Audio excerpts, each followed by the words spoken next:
Il y a une séance par semaine de méditation plutôt intensive. Et puis au quotidien, il y a plutôt un moment où on se pose, où je me pose et je vais travailler sur ma respiration, donc effectivement un petit peu sur la méditation. Et j'ai accentué ça depuis quelques années.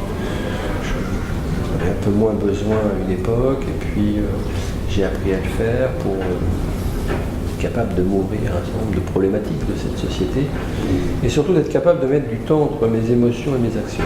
C'est-à-dire que la pression est telle, que ce soit dans le monde de l'entreprise, dans le monde qui peut vous entourer en permanence, il y a tellement besoin de réponses immédiates que effectivement j'ai accentué cette capacité à méditer pour me retrouver avec moi-même et retrouver une certaine spiritualité qui va me redonner une spontanéité plus sincère.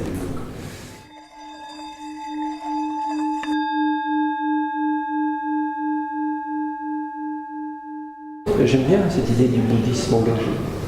C'est-à-dire que l'altruisme me paraît une absolue nécessité.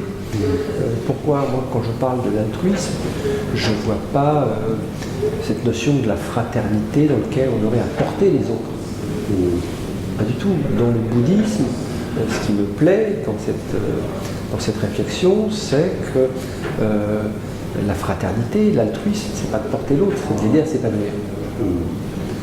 Et je trouve ça beaucoup plus intéressant que d'essayer de donner des béquilles à quelqu'un ou de l'assigner à son statut social.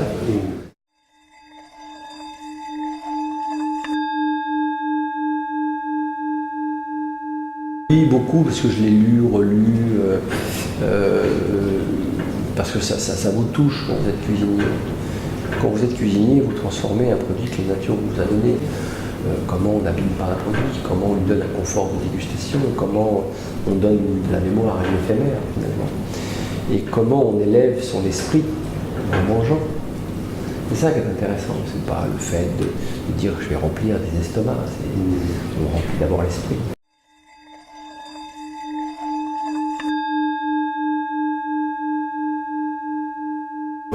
Oui, avec Raphaël, à Orsay, on a un gros travail sur le biomimétisme. Le biomimétisme, c'est observer la nature, ce qu'elle peut vous apporter. Quand vous regardez comment on peut remplacer une canette de PVC, qui est absolument toxique pour la planète, vous vous dites, tiens, qu'est-ce que c'est qu'un grain de raisin? Pourquoi un grain de raisin a une telle résistance au froid, au chaud, à la peau d'une tomate?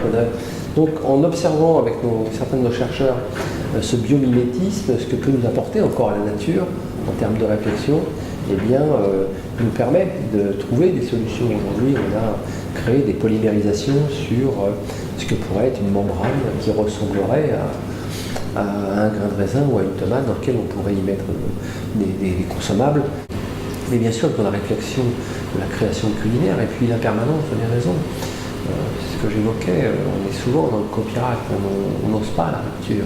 On considère que les choses sont ancrées dans le passé ou elles seront mieux dans le futur.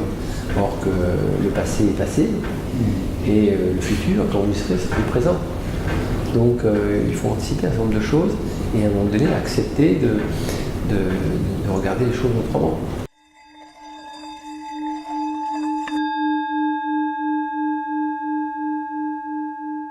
Elle est assez simple, manger mieux, manger moins.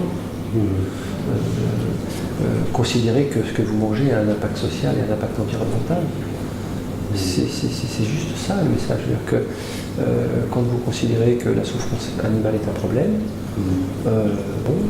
peut-être que même si vous n'êtes pas végétarien tout de suite, vous pourriez déjà devenir flexitarien, dire 80% végétal, 20% protéines animales. Déjà, je fais un grand pas pour la planète. Ensuite, savoir acheter un produit plus locavore, vous assurer que quand vous payez ce produit, bien, il rémunère bien la personne qui le produit et qui, en échange de quoi cette personne va entretenir la terre qui nourrira les générations à venir.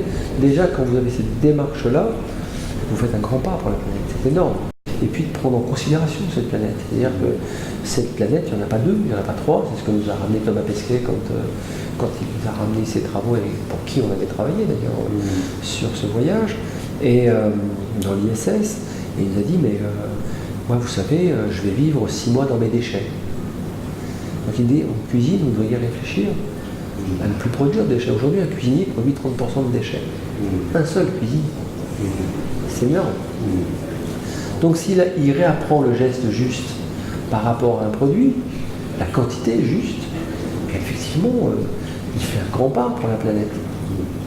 C'est énorme. Quand il considère que quand il épluche une pomme, dans l'épluchure de la pomme, il y a un sucre très intéressant, il y a tout un tas de choses absolument nécessaires.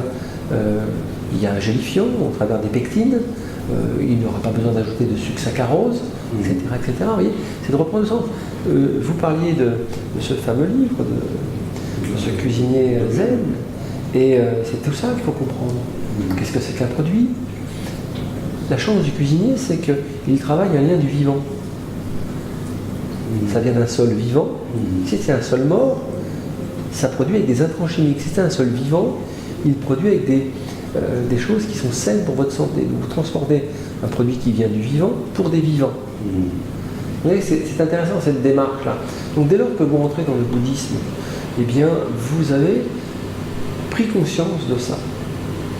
Alors, il ne faut pas le surjouer. Il ne faut pas devenir le type ennuyeux, le mauvais ami de la soirée ou le donneur de leçons, effectivement. C'est de dire, voilà, je fais comme ça, je pense que c'est assez juste et je me nourris bien.